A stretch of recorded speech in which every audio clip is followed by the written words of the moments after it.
ये चेहरा याद कर लीजिए, इनका नाम है कश्यप प्रमोद पटेल, शॉर्ट में इन्हें कहते हैं काश पटेल।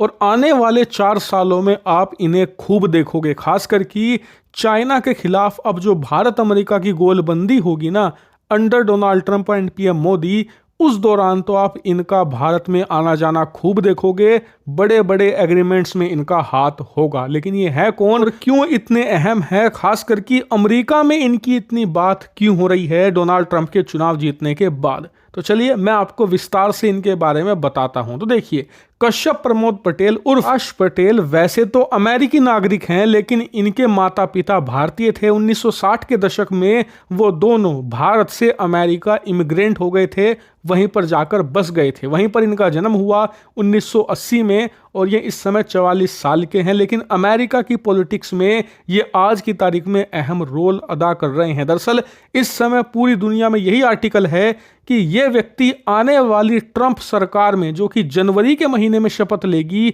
उसमें सबसे ताकतवर आदमी होगा आफ्टर डोनाल्ड ट्रंप। इवन ये भी कहा जा रहा है कि जो उपराष्ट्रपति है ना जेडी वेंस, उनसे भी ज्यादा ताकतवर होगा काश पटेल। ऐसा इसलिए क्योंकि काश पटेल को डोनाल्ड ट्रंप का बहुत ही ज्यादा करीबी माना जाता है। ये बहुत बड़े लॉयलिस्ट हैं, यानी कि वफादार हैं डोनाल्ड ट्रंप के प्रति। इन्होंने ट्रंप का साथ सबसे बुरे वक्त में भी दिया है। यहां तक कि आप जानकर हैरान होंगे कि 2016 में जब ट्रंप पहली बार राष्ट्रपति बने थे, तो जो FBI है, जैसे कि भारत में CBI होती है, अमेरिका में FBI है, फेडरल ब्यूरो ऑफ इन्वेस्टिगेशन, उसका डिप्टी चीफ बनाना चाहते थे काश पटेल को उस समय डोनाल्ड ट्रंप। जी हाँ, उस समय आप जानकर हैरान होंगे कि काश पटेल की उम्र मात्र 36-37 साल थी, लेकिन फिर भी डोनाल्ड ट्रंप काश पटेल को डिप्टी डायरेक्टर FBI का ऑलमोस्ट बना चुके थे। लेकिन ऐन वक्त पर इनकी पार्टी के नेताओं ने समझाया कि अभी इनकी उम्र बहुत कम है, FBI में जो सीनियर लीडर्स हैं वो नाराज हो सकते हैं। इसके अलावा काश पटेल को एडमिनिस्ट्रेशन लेवल का कोई भी अनुभव नहीं है,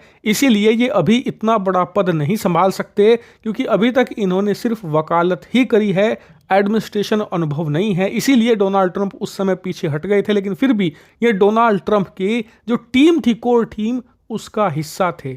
इतना ही नहीं, आप जानकर हैरान होंगे, 2020 में जब डोनाल्ड ट्रंप चुनाव हारे और इनके खिलाफ एक के बाद एक केस लादे जा रहे थे, तो इनकी पार्टी ने इनका साथ छोड़ दिया था।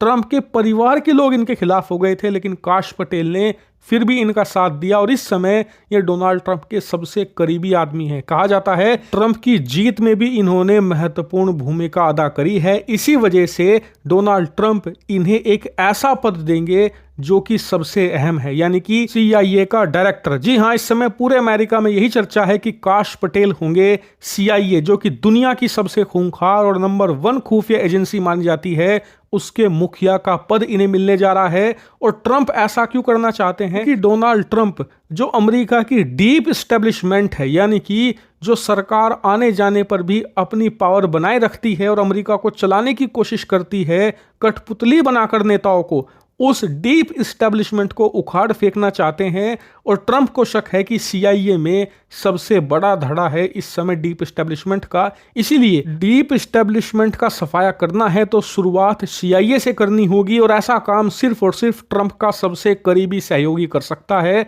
इसीलिए ट्रंप काश पटेल को CIA चीफ बना सकते हैं। और अगर ऐसा होता है तो काश पटेल अमेरिका ही नहीं, दुनिया के सबसे ताकतवर लोगों की सूची में निश्चित तौर पर आएंगे, क्योंकि आप सभी जानते हैं CIA कितनी ज्यादा पावर होल्ड करती है। इसीलिए इसके मुखिया का पद ऑटोमेटिकली आपको दुनिया के सबसे ताकतवर लोगों की सूची में लाकर खड़ा कर देता है।